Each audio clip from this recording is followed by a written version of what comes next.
The death of Mario Deane remains one of Jamaica's most controversial cases of police brutality and injustice.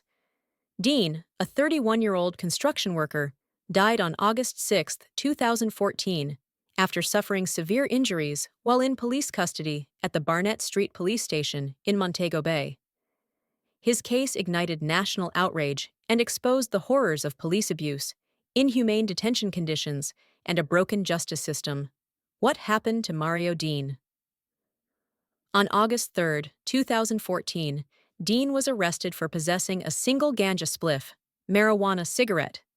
His arrest should have been routine, but instead, it escalated into a nightmare. After allegedly criticizing the police, he was denied bail. Hours later, he was found brutally beaten in his cell. He suffered from a fractured skull, severe brain injuries, and internal trauma.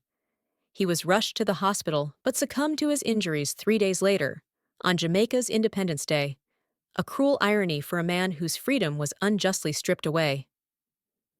The autopsy conducted by Dr. Murari Sarangi, a now retired forensic pathologist, revealed disturbing details of Deane's final moments. Testifying in court on March 2025, Dr. Sarangi stated that Deane's injuries were not random, but indicated intentional violence. Severe blunt force trauma to the head, a fractured skull and brain bleeding, signs of strangulation, damage to the neck and lack of oxygen, bruises resembling finger marks on his arms and neck, blood in his lungs from internal injuries, causing choking.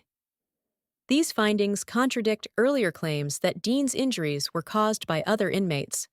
Instead, the evidence suggests he was restrained, beaten against hard surfaces, and strangled. After years of delays, 3 police officers, Corporal Elaine Stewart, Constables Juliana Clevon, and Marlon Grant, are finally on trial. They are charged with manslaughter misconduct in a public office, perverting the course of justice. The prosecution alleges that the officers were on duty when Deane was beaten and failed to intervene. Further accusations state that Stewart ordered the jail cell to be cleaned before the Independent Commission of Investigations, INDECOM, could inspect the crime scene. The case is set to continue on March 31, 2025, when an INDECOM witness will testify. However, the trial is already under scrutiny due to the lack of cross-examination from the defense. The Mario Deane case is not just about one man. It represents the countless Jamaicans who have suffered from police brutality, wrongful deaths in custody, and lack of accountability. His name became a symbol of resistance, sparking protests and demands for police reform. Despite promises from the government, Jamaica's justice system remains broken, and many fear that those responsible for Deane's death will never truly face justice. Will this trial bring closure, or will it be another case of justice denied?